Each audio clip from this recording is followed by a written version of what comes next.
السلام عليكم أعزائي المشاهدين.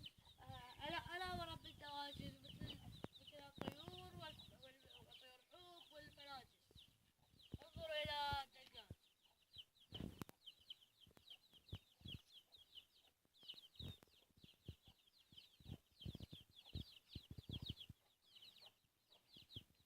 إنها فروخ الدجاج. سوف نذهب له ذلك الديك المستهتر.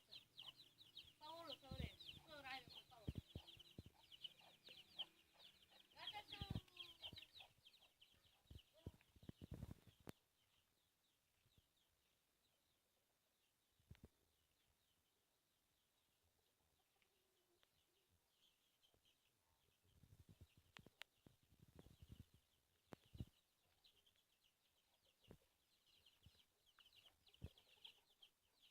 انظروا إلى أفراخ الدجاج.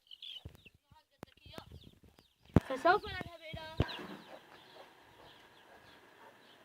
سوف نذهب إلى طيور الحوت. الله أكبر.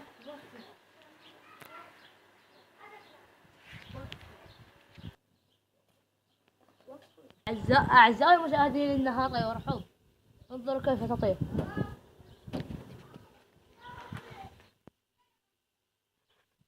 فسوف نذهب إلى طير الزبرة. سوف نذهب إلى طير الزبرة.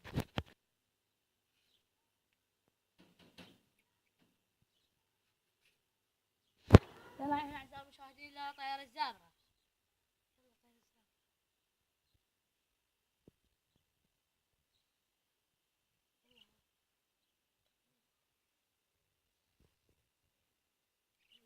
كل شيء يأكل مثل الدخن والحب والقرفص والتفاح. أعزائي المشاهدين، سوف نذهب إلى طير الزبرة.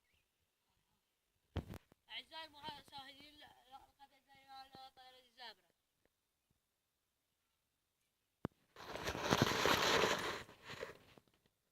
سوف أدخل إلى داخل القفص وأريكم أطفالها.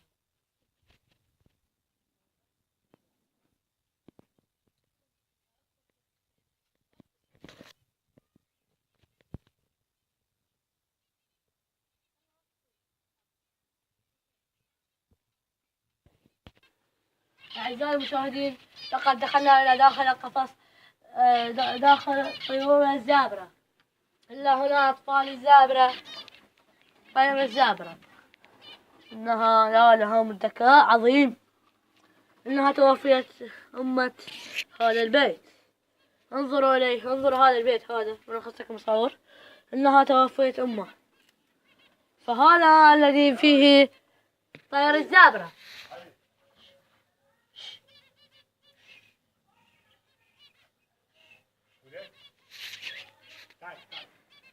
طير الزبرة إنه طير عظيم.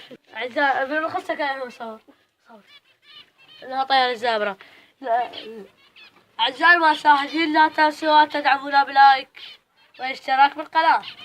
مع السلامة.